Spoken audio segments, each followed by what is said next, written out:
आज का हमारा टॉपिक है थेल्स प्रमेय। थेल्स प्रमेय उसका दूसरा नाम है आधारभूत अनुपातिकता प्रमेय। इसका मतलब हुआ बेसिक प्रोपोर्शनलिटी थ्योरम, जिसे हम शॉर्ट फॉर्म में बीपीटी कहते हैं। तो बीपीटी का कथन जो कि साधारण प्रतिज्ञा है, जो हमें क्वेश्चन में मिल जाएगा। ये क्वेश्चन में रहेगा, किसी त्रिभुज में एक भुजा के समांतर खींची गई रेखा अन्य दो भुजाओं को जिन बिंदुओं पर प्रतिच्छेद करती है, वह बिंदु उन भुजाओं को समान अनुपात में बांटती है। तो जैसा कि कथन दिया हुआ है, तो उसमें हम देखेंगे कि आगे का जो शुरू में स्टेप रहता है, पोर्शन रहता है, वो हमें दिया हुआ है। जो पढ़ने से पता चल जाता है कि समांतर खींची गई रेखा अन्य दो भुजाओं को जिन बिंदुओं पर प्रतिच्छेद करती है, तो ये तो दिया हुआ है कि प्रतिच्छेद करती है, तो वह बिंदु उन भुजाओं को समान अनुपात में बांटती है। मतलब कि ऊपर का भाग दिया हुआ है और नीचे का भाग साबित करना है। तो क्वेश्चन हो गया। तो हम अगला स्टेप आएंगे साधारण प्रतिज्ञा के बाद विशेष प्रतिज्ञा, जिसमें जो दिया हुआ है किसी त्रिभुज, तो मान लेंगे कि एबीसी, माना कि एबीसी एक त्रिभुज है जिसमें समांतर खींची गई रेखा। तो इसमें भुजा बीसी है, तो बीसी भुजा के समांतर एल एक रेखा खींचे जो एसी भुजा और एबी को बिंदु डी और ई पर काट रही है। तो हम कह सकते हैं कि एडी डीबी और एसी और ईसी बन रहा है। तो हमारा साधारण प्रतिज्ञा का जो स्टेप था वो कंप्लीट हुआ। और इसके बाद विशेष प्रतिज्ञा में आते हैं। विशेष प्रतिज्ञा में हमें क्या लिखना है, जो कि ये सब जो है साधारण प्रतिज्ञा में दिया हुआ है। एक त्रिभुज है, तो माना कि एबीसी एक त्रिभुज है, एबीसी एक त्रिभुज हमको बना लेना है। उसमें समांतर खींची गई रेखा अन्य दो भुजाओं को जिन बिंदुओं पर प्रतिच्छेद करती है, तो बीसी के समांतर रेखा एल एक रेखा लेंगे। बीसी के समांतर एक रेखा खींचते हैं।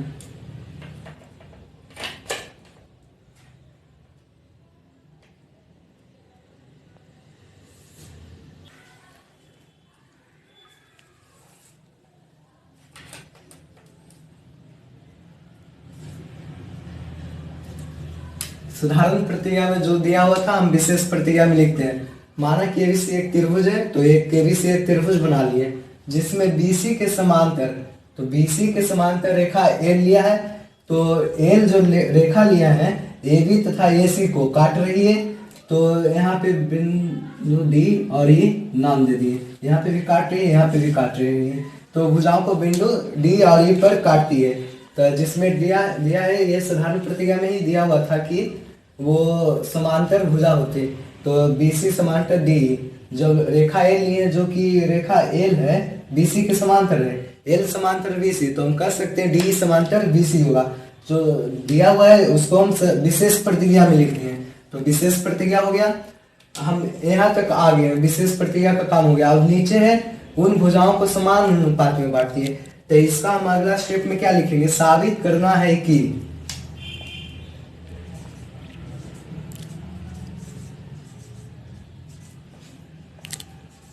साबित करना है क्या, दिया हुआ इसमें उन भुजाओं को समान अनुपात में बांटती है। तो ये भुजा जो कटा है, तो एडी हो गया, बीडी हो गया, और एसी में क्या हुआ, एई तथा ईसी, तो समान अनुपात में बांट। तो इसे हम ये लिख सकते हैं एडी अनुपात बीडी, बीडी समानुपात एई अनुपात ईसी। तो अनुपात है तो उसको हम एडी बटा बीडी समानुपात को बराबर एई बटा ईसी ये लिख सकते हैं। और यही हमको साबित करना है, इसको साबित करना है। तो हम नीचे का स्टेप लिख रहे हैं, एडी बटा बीडी इजकल टू ए बटा ईसी। हमें यह साबित करना है। अब प्रमेय को साबित करने के लिए हमें रचना की आवश्यकता है, जो कि हम लोग आम जनता या हम नहीं किए हैं। ये थेल्स नामक जो गणितज्ञ थे उन्होंने किए थे रचना। तो रचना हमें ध्यान में रखना होगा। अगर इस प्रमेय को बनाना है तो रचना चाहिए। हम रचना देखिए करते हैं। उन्होंने क्या किए थे, डी से लंब खींचे थे भुजा एसी पर, एसी हो गया, देखिए डी से भुजा AC पर लंब लिए तो इसका नाम M दे देते हैं यहाँ पे, और E से N 90 होगा लंब है, तो ये भी 90 तथा नीचे वाला भाग में B को E से और D को C से मिलाए हैं, इसको भी मिला देते हैं।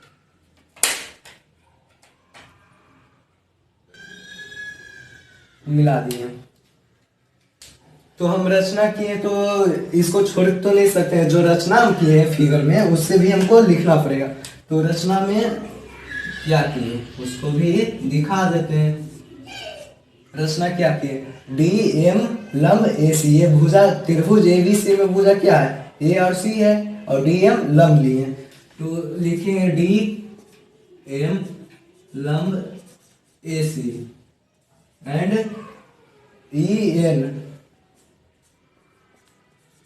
EN लंब भुजा AB है, AB। तो क्या किए, B को E से और D को C से मिला है, B को E से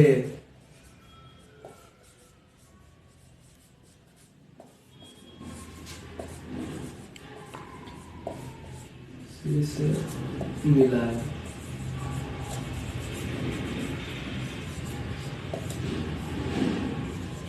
मिला है।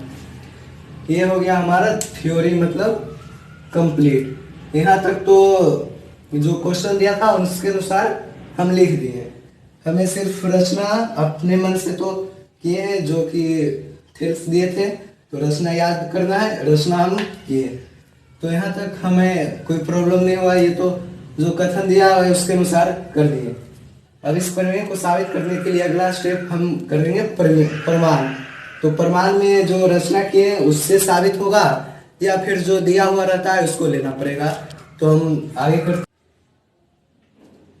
तो हमारा पिछला स्टेप कंप्लीट हो गया था। अगला में हम देखेंगे, यहाँ एक ऊपर में त्रिभुज बना हुआ है इस तरह से, देखिए A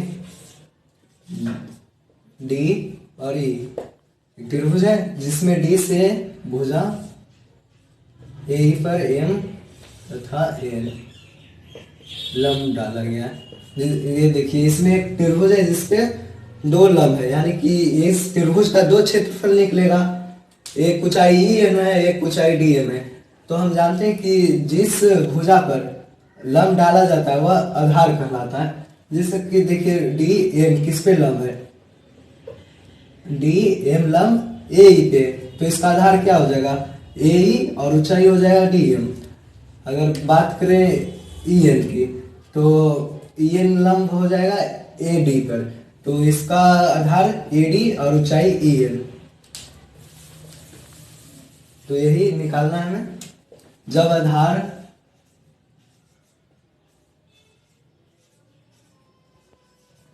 AD और ऊंचाई EN हो, तो आधार AD है और ऊंचाई EN है, तो एरिया ऑफ ट्रायंगल AD, तो AD त्रिभुज का क्षेत्रफल निकालना है। तो इसको हम लिख सकते हैं एरिया ऑफ ट्रायंगल ADE। किसी भी त्रिभुज का, कोई भी त्रिभुज हो, उसका फॉर्मूला क्या होता है, क्षेत्रफल निकालना है, तो 1/2 इंटू बेस इंटू हाइट। तो यहाँ पे क्या है, आधार देखिए AD है, ऊंचाई EN है, तो इसको हम लिखेंगे 1/2 इंटू AD इंटू EN। ये हो गया।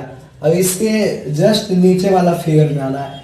देखिए एक त्रिभुज हुआ, अब DBE एक भी त्रिभुज है।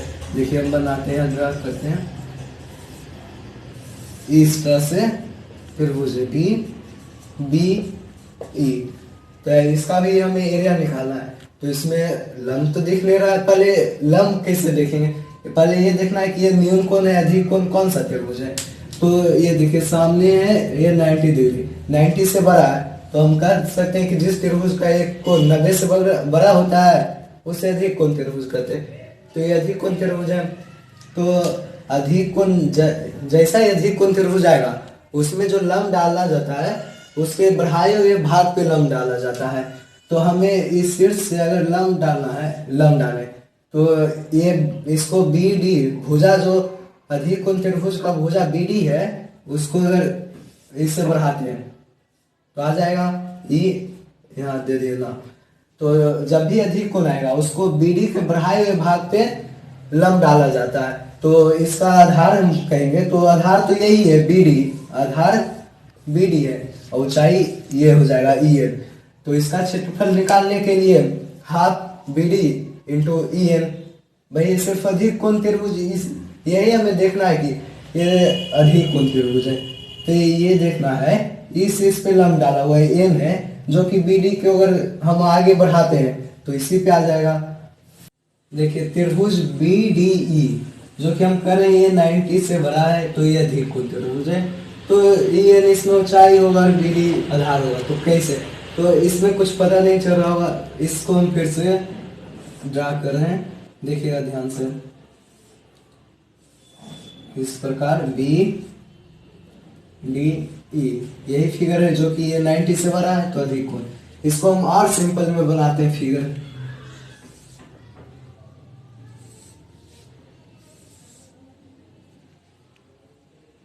ये देखिए ये ई हो गया, डी हो गया जो 90 से बड़ा है, अब बी हो गया। तो हमें लंब खींचना है, तो इसे लंब डालते हैं। ये देखिए अगर बी डी को बढ़ाएंगे बाहर आ जाएगा लंब। इसको हम ऐसा नहीं कि ये से लंब डाल सकते हैं, ये लंब नहीं होगा। तो इससे निष्कर्ष क्या निकला हमें कि जब भी कोई अधिक कोण त्रिभुज आएगा तो उसके उस पर जब लंब डाला जाता है तो उसके बढ़ाए हुए भाग पर होता है। ये देखिए ये हो गया अधिक कोण त्रिभुज और न्यून कोण का भी देख लीजिए। ये देखिए ये 90 से छोटा, ये 0 डिग्री की ओर झुका हुआ है तो 90 से छोटा हो जाएगा। तो इसमें ऐसा नहीं कि लंब, ये देखिए इसमें बढ़ाए हुए भाग पे लंब नहीं खींचे जाएगा। ये देखिए ये थोड़ा नहीं होगा, ये तो सिंपल है, ये यहाँ से खींच दिए लंब हो गया ए बी सी डी, लंब हो गया ए डी लंब बी सी, ए डी ऊंचाई है बी सी आधार होगा। अगर यहाँ से चाहेंगे तो यहाँ से खींच सकते हैं। तो जब भी न्यून कोण त्रिभुज जाएगा तो उसमें बढ़ाने या कुछ करने की आवश्यकता नहीं है। अधिक कोण त्रिभुज है तो उसमें हमें बढ़ाना पड़ेगा भुजा ताकि लंब आ जाए उस पर। तो जब हमें लंब पता चल गया, आधार भी पता चल गया, तो इसका एरिया निकालते हैं। तो area of triangle B D E, क्षेत्रफल निकालना है B D E. B D E में देखिए क्या था, आधार तो बी डी है क्योंकि ये इसके बढ़ाए हुए भाग पे लंब है। तो हाफ आधार लिख दिए बी डी, ऊंचाई ई एन है। इसको इक्वेशन फर्स्ट मान लेते हैं, इसको इक्वेशन सेकेंड मान लिए। तो हमें क्या करना था, साबित करना है कि याद होगा हमें क्या लाना था, साबित करना है कि ए डी बटा डी बी बराबर ए इजकल टू ए बटा ई सी, ये साबित करना है। ए डी बटा डी बी यानी कि ये यहाँ दिख रहा है हमें कि भागा देना ए डी बटा डी बी। तो देखिए हाफ हाफ कैंसिल हो जाएगा, ये नियम कैंसिल हो जाएगा, कौन बचेगा, ए डी और बी डी बचेगा। तो हम इसको भागा देंगे तो ये कैंसिल हो जाएगा, ये बच जाएगा। तो हम समीकरण 1 भागा 2 से जब हम भागा देते हैं तो LHS को LHS के साथ, RHS को RHS के साथ लिखेंगे। तो ये LHS है, तो LHS area of triangle ADE, और इधर से लिख लें एरिया ऑफ ट्रायंगल ADE बटा एरिया ऑफ ट्रायंगल BDE बराबर क्या है, half AD into EL, half AD into EL घटा, भाग दे रहे हैं तो सिंपल सा है, घटा हो जाएगा, half into BD into EL। तो EN सेम है, EN सेम है तो EN कैंसिल हो जाएगा, EN से EN कैंसिल, हाफ से हाफ कैंसिल हो गया, तो हमें क्या बचा, AD बटा BD बच गया। तो एरिया ऑफ ट्रायंगल ADE बटा एरिया ऑफ ट्रायंगल BDE बराबर AD बटा BD। इसको इक्वेशन थर्ड ले लिए। देखिए यहाँ तक तो कोई प्रॉब्लम नहीं होगा। इस सिंपल सा समीकरण 1 और 2 आया, जिसको हम भागा दे दिए। तो समीकरण 1 भागा 2 यानी कि 1 में से 2 समीकरण को भागा देना है।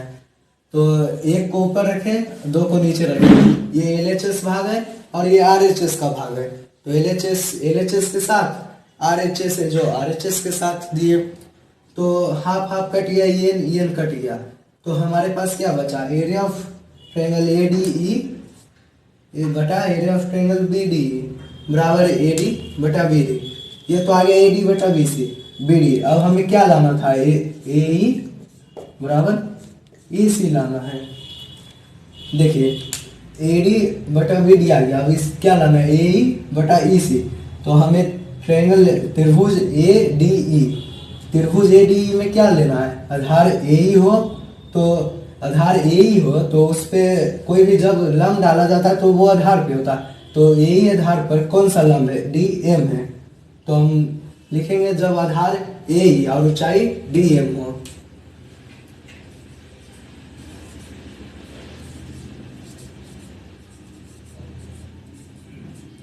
जब आधार AE तथा ऊंचाई DM हो, तो हम पिछला जैसा जो समीकरण 1 और 2 लाए, एरिया ऑफ ट्रायंगल ADE निकालें, उसके बाद जस्ट नीचे आए तो इसमें भी एरिया ऑफ किसका निकालेंगे, DE और C। देखिए ADE और DEC। तो पहले ऊपर वाला निकालते हैं, एरिया ऑफ ट्रायंगल ADE बराबर आधार क्या AE है, ऊंचाई DM है। तो half multiply AE multiply DM। इसको समीकरण 4 मान लिए, हो गया। अब इसके जस्ट नीचे आ गए, वही DCE है। तो ये भी देखिए DCE, ये भी अधिक कोण है। ये देखिए 90 से बड़ा है।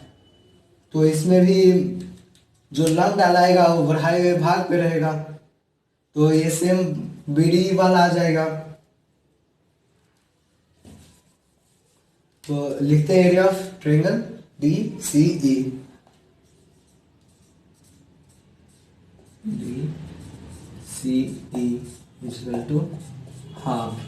देखिए इस पे लंब है DM और ऊंचाई हो गया, ऊंचाई तो DM हो गया, आधार हो जाएगा EC। ट्रायंगल DEC में EC आधार है और इसके बढ़ाए भाग पे DM लंब है। अधिक कोण त्रिभुज है, 90 से बड़ा है।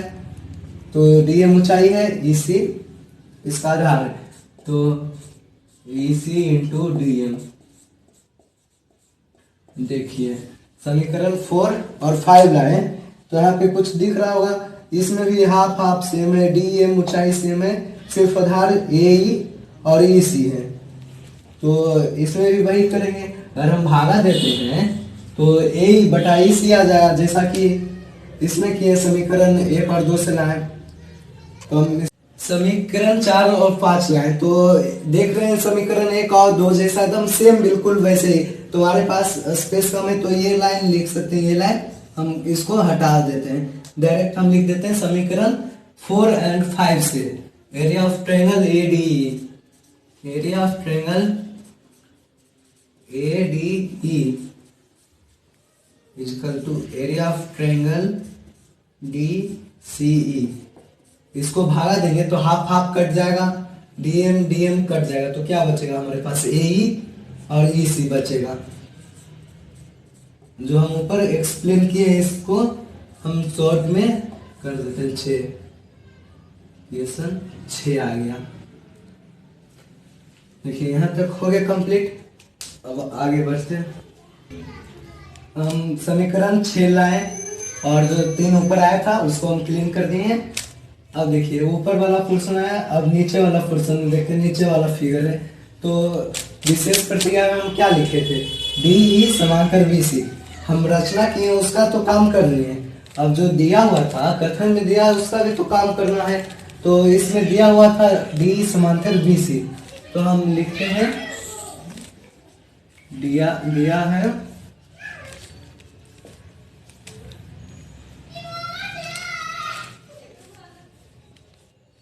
डी डी ई समांतर डी सी।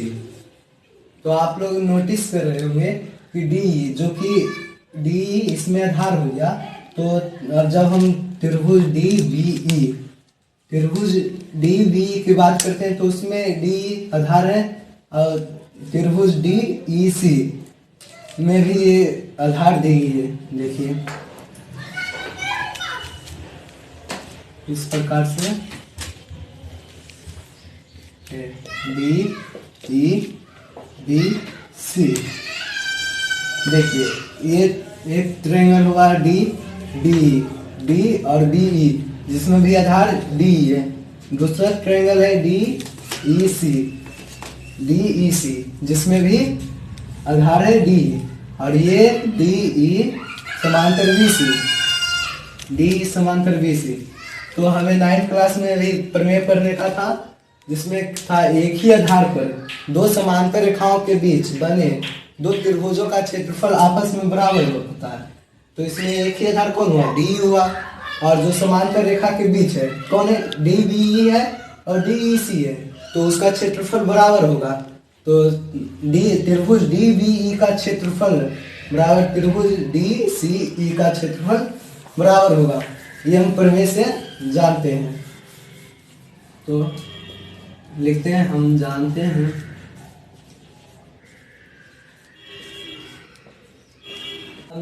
कि एक ही आधार पर समांतर रेखाओं के बीच बने दो त्रिभुजों का क्षेत्रफल आपस में बराबर होता है। ये भी एक प्रमेय का भाग है जो कि ये कथन था साधारण प्रतिक्रिया जो हम याद किए तो आज इसके बनाने में काम आया। तो जो आज थेल्स प्रमेय पढ़ रहे हैं उसका भी हमें साधारण प्रतिक्रिया याद करना है ताकि आगे किसी भी क्वेश्चन बनाने में उसका उपयोग हम कर सके। तो देखिए दो त्रिभुजों का क्षेत्रफल आपस में बराबर होगा, तो area of triangle D B E बराबर area of triangle D C E हो गया।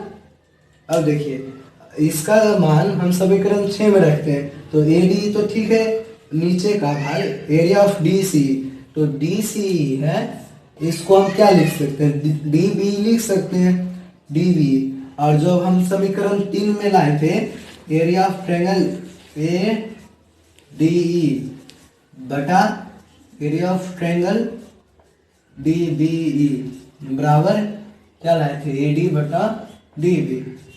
इस समीकरण 3 में लाए थे। देखिए तो इसका जो अंश है, अंश समान है, नीचे हर का मान डी बी है, यहाँ डी सी है, तो समान नहीं तो इसको समान लाना था। तो हम ये प्रमेय का यूज किए। जब हम इस प्रमेय का यूज किए तो डी सी क्या लाए, यहाँ पे इस प्रमेय से देखिए एरिया ऑफ डी बी बराबर एरिया ऑफ डी सी, यानी कि इसके बराबर है। तो हम इसका मान समीकरण 6 में देते हैं। जब हमें LHS बराबर ले आएंगे तो RHS भी बराबर हो जाएगा। अभी तो बराबर नहीं है। इसका मान जब हम समीकरण 6 में देते हैं तब देखिए यही फिर से वापस लिख रहे हैं समीकरण 6 में, समीकरण 6 में क्या है, area of triangle A D E बटा area of triangle D C E, इसको लिखेंगे डी बी लिख सकते हैं, डी बी बराबर ए ई बटा ई सी। ये समीकरण हमारा 7 हुआ। तो समीकरण 3 में भी यही है LHS के साइड, और समीकरण 7 में भी LHS समान आ गया, तो इसका जो RHS का पोर्शन है वो भी समान होगा। तो हम इसको आगे बढ़ाते हैं समीकरण 3 और 7 से। समीकरण 3 जो कि ऊपर आप करके देख सकते हैं, बैक करके 3 और 7 से समीकरण 3 और 7 लिखे। तो LHS इसका बराबर है तो RHS बराबर होगा। तो समीकरण 3 में क्या था, AD बटा DB बराबर AE बटा EC। समीकरण 3 में था जो लिख रहे थे, एरिया ऑफ ट्रायंगल ADE बटा एरिया ऑफ ट्रायंगल BDE बराबर AD बटा DB। समीकरण इक्वेशन 3 था। तो देखिए समीकरण 7 ये लाए और ये था समीकरण 3। तो समीकरण 3 का LHS मिल गया तो RHS बराबर होगा। ये हो गया हमारा प्रूव्ड।